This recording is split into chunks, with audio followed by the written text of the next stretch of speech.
Brisbane, capitale du Queensland. En cette mi-novembre 2016, l'arrivée solennelle de Fleur de Passion dans la grande métropole australienne marque le point d'orgue d'une nouvelle étape symboliquement forte pour The Ocean Mapping Expedition, la traversée du Pacifique.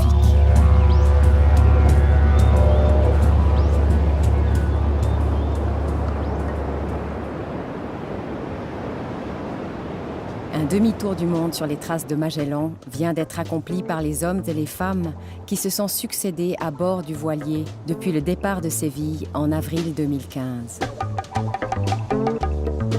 19 mois, dont 7 d'une traversée exaltante mais aussi éprouvante sur les flots immenses d'un océan couvrant plus de 2/3 de la surface de la planète.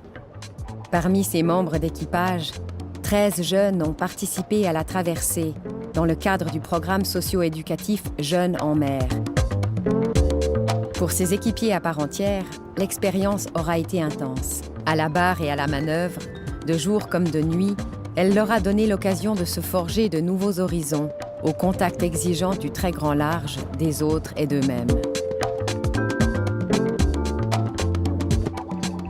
Ils auront été les témoins privilégiés des enjeux environnementaux qui sont au cœur de l'expédition. Tout au long des 7000 milles nautiques, The Ocean Mapping Expedition a poursuivi sa quête métaphorique des épices d'aujourd'hui dans le sillage du célèbre navigateur portugais. Métaphorique, mais pas seulement. 500 ans après le premier tour du monde, l'expédition a continué sa cartographie de l'impact humain sur les océans dans 2 domaines spécifiques, la pollution sonore et microplastique.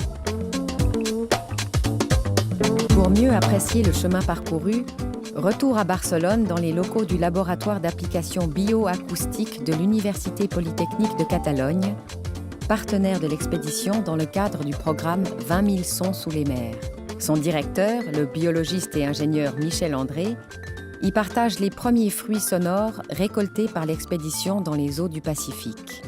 Eh bien, nous voyons ici à l'écran le parcours de Fleur de Passion. Nous avons pu, grâce au son enregistré, créer une espèce de carte de densité acoustique en rapport avec les espèces que nous avons rencontrées. Cette carte, nous la voyons maintenant à l'écran, et ça va nous permettre de calibrer la carte acoustique de la région. Donc on va construire avec le passage de tous les bateaux que nous avons rencontrés, la carte acoustique, le niveau de bruit de cette région inconnue jusqu'à maintenant au niveau sonore, au niveau de la pollution sonore.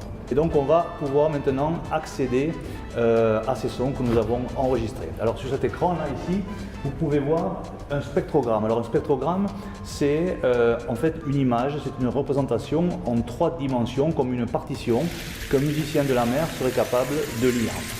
Alors ce sont des dauphins que l'on a captés en plein milieu du Pacifique.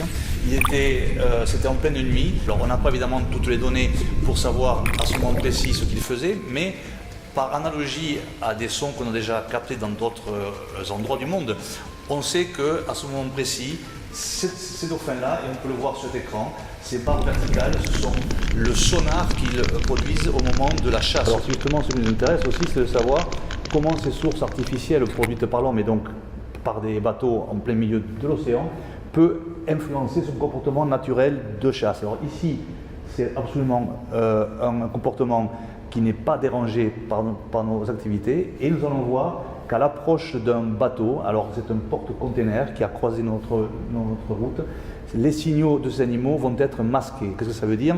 Ça veut dire qu'ils vont être recouverts par le bruit de ce bateau, nous n'allons plus pouvoir les discerner, et eux, sur place, ne vont plus pouvoir chasser.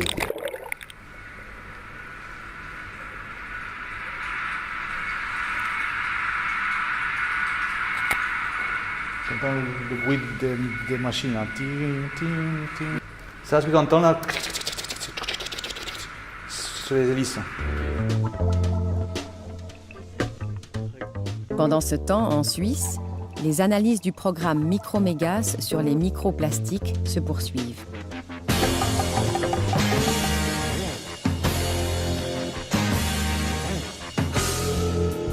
Au laboratoire central environnemental de l'École polytechnique fédérale de Lausanne, les biologistes de l'association Ocean Eye traque les particules de plastique contenues dans les 87 échantillons d'eau de surface collectés par l'équipage depuis le départ de Séville, dont 49 pendant la traversée du Pacifique.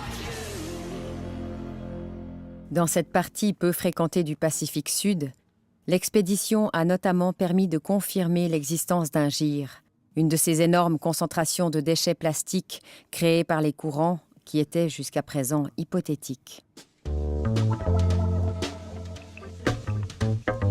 Alors oui, on va rentrer dans le vif du sujet donc en regardant un petit peu ces échantillons qui nous sont parvenus. Donc, premièrement des canaux de Patagonie chilienne, puis par la suite de cette fameuse zone d'accumulation, en tout cas prédite, qui a été décrite une seule fois en 2013 jusqu'à présent.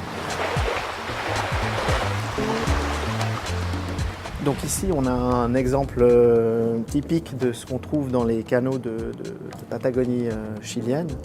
Donc, qu'est-ce qu'on voit? On voit beaucoup de matière organique, des œufs de poisson, des algues, des feuilles, vu qu'on est quand même proche de la végétation, et quasiment une absence de plastique, que ce soit des morceaux tout petits ou des morceaux plus grands, de l'ordre du millimètre. Par contre, ça contraste complètement avec ce qu'on peut observer quand on passe dans cette zone de convergence des courants, donc ce gyre de l'Atlantique, du Pacifique Sud, pardon. Et donc là, on se situe au niveau du mois de mai 2016. Et là, on voit tout ce qui flotte, qui est de couleur blanche, verte, bleue, noire, etc. C'est donc une abondance de microplastiques, des concentrations extrêmement élevées. Je rappelle que là, on est dans une zone à plusieurs centaines de kilomètres de la moindre ville ou moindre habitation. J'ai rarement vu dans un échantillon, ou plus ou moins jamais vu autant, même en Méditerranée, qui est une mer assez chargée. Donc on est clairement dans une zone de concentration très forte, avec des quantités absolument énormes. Donc là, pour vous dire, ça correspond à peu près à la surface de 2000 m² d'un jardin, d'un grand jardin. Donc c'est énorme et c'est loin de tout. Donc on est dans un monde de plastique loin des regards. Retour à bord de Fleur de Passion.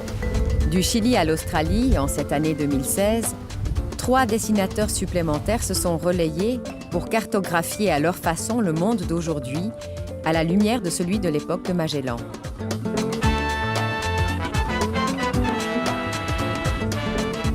Au total, ils sont 7 dessinateurs et illustrateurs à s'être succédés à bord.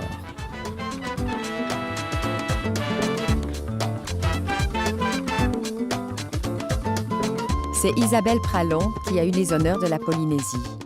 Dans les îles australes, en navigation ou en escale, la dessinatrice s'est laissée séduire par la beauté des lieux.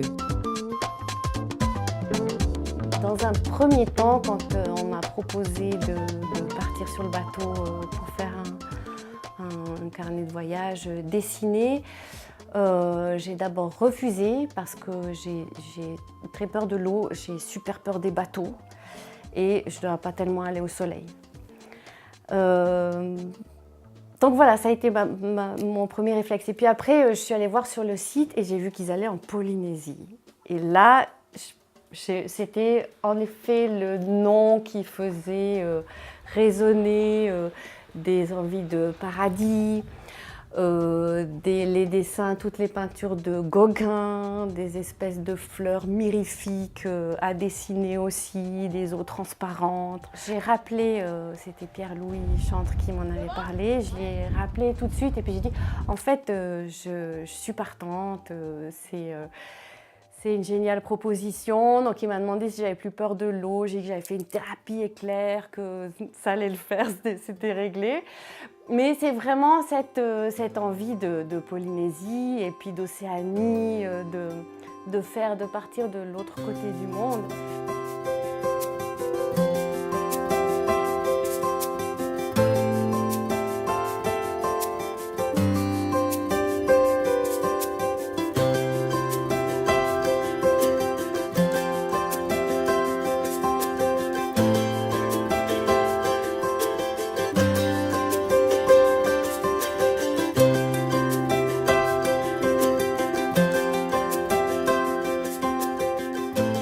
s'achève avec la traversée du plus grand océan du globe, un chapitre haut en couleur de l'expédition. Un autre s'ouvrira bientôt, qui verra Fleur de Passion reprendre la mer début 2017, pour longer la grande barrière de corail et y poursuivre sa cartographie dans une région du monde faisant face à des enjeux environnementaux considérables. L'objet d'un prochain épisode, auquel toute l'équipe de l'expédition vous convie sans attendre.